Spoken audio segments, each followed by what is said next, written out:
പാകിസ്ഥാന് വേണ്ടി ചാരപ്പണി ചെയ്തതിന് അറസ്റ്റിലായ ട്രാവൽ വ്ലോഗറും സോഷ്യൽ മീഡിയ ഇൻഫ്ലുവൻസറുമായ ജ്യോതി മൽഹോത്ര എന്ന ഹരിയാന സ്വദേശിക്കെതിരെ സമർപ്പിച്ച കുറ്റപത്രത്തിലുള്ളത് അതീവ ഗൗരവമുള്ള കണ്ടെത്തലുകൾ.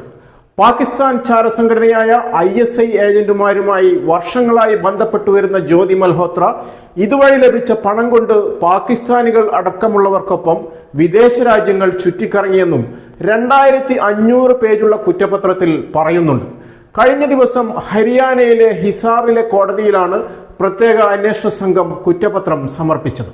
ഇന്ത്യയുടെ പ്രതിരോധ രഹസ്യങ്ങൾ ശത്രുരാജ്യത്തിന് കൈമാറിയ വൻ നെറ്റ്വർക്കിൽ ജ്യോതി മൽഹോത്ര പങ്കാളിയാണെന്ന് തെളിയിക്കുന്ന നിരവധി വിവരങ്ങൾ ലഭിച്ചിട്ടുണ്ടെന്നാണ് കുറ്റപത്രത്തിൽ SIT വ്യക്തമാക്കുന്നത്.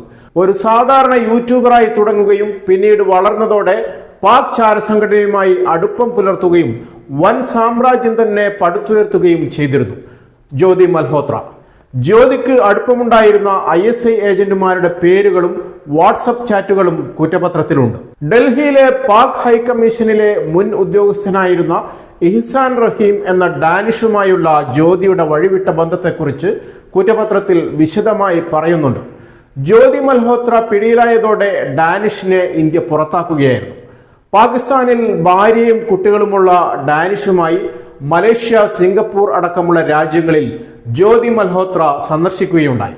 ഡാനിഷുമായുള്ള ഫോൺ സംഭാഷണത്തിലെ വിശദാംശങ്ങളും കുറ്റപത്രത്തിലുണ്ട്.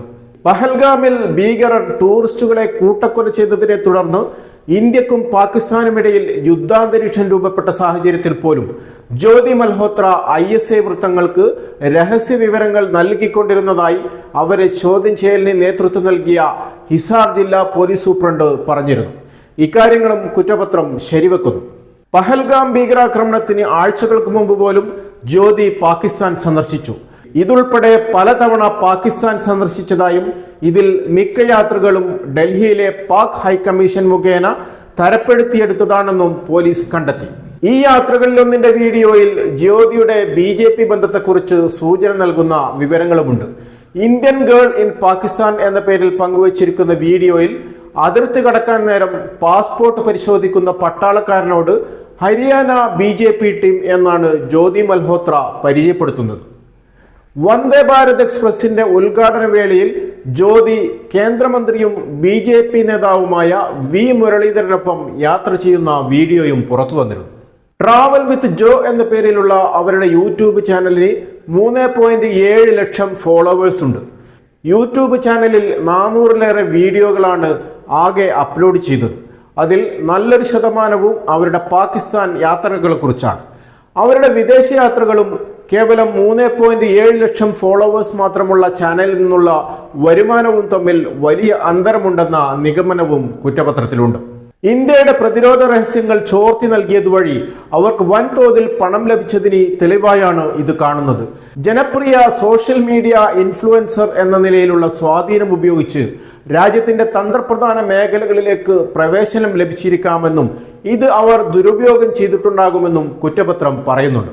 കഴിഞ്ഞ വർഷം ഏപ്രിൽ 17-ന് പാകിസ്ഥാനിലേക്ക് പോയ അവർ മെയ് 15-ന് ഇന്ത്യയിൽ തിരിച്ചെത്തി. വെറും 25 ദിവസങ്ങൾക്ക് ശേഷം ജൂൺ 10-ന് വീണ്ടും ചൈനയും സന്ദർശിച്ചു. 3 ആഴ്ചയോളം അവിടെ തങ്ങിയ ശേഷം തുടർന്ന് ജ്യോതി നേപ്പാളിലേക്ക് പോയി. ജ്യോതി മൽഹോത്ര നേതൃത്വം നൽകുന്ന ചാരശൃംഖലയിൽ കൂടുതൽ പേരുണ്ടെന്നാണ് സംശയിക്കുന്നത്. ഇതുപ്രകാരം പാകിസ്ഥാൻ സന്ദർശന സമയത്ത് ജ്യോതി മൽഹോത്രക്കൊപ്പം ഉണ്ടായിരുന്ന ഒഡീഷ സ്വദേശിനിയായ യൂട്യൂബർ പ്രിയങ്ക സേനാപതിയെയും പോലീസ് അറസ്റ്റ് ചെയ്തിരുന്നു. എന്നാൽ പ്രിയങ്കയെക്കുറിച്ച് കുറ്റപത്രത്തിൽ കൂടുതൽ പറയുന്നില്ല.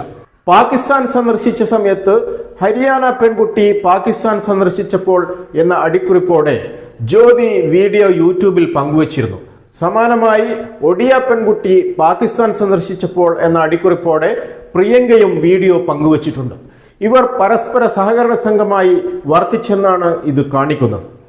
2025 മെയ് 16-നാണ് ചാരവൃത്തി ആരോപിച്ച് ഹരിയാന പോലീസും സൈനിക ഇന്റലിജൻസും ജ്യോതി മൽഹോത്രയെയും മറ്റ് 5 പേരെയും അറസ്റ്റ് ചെയ്തത്.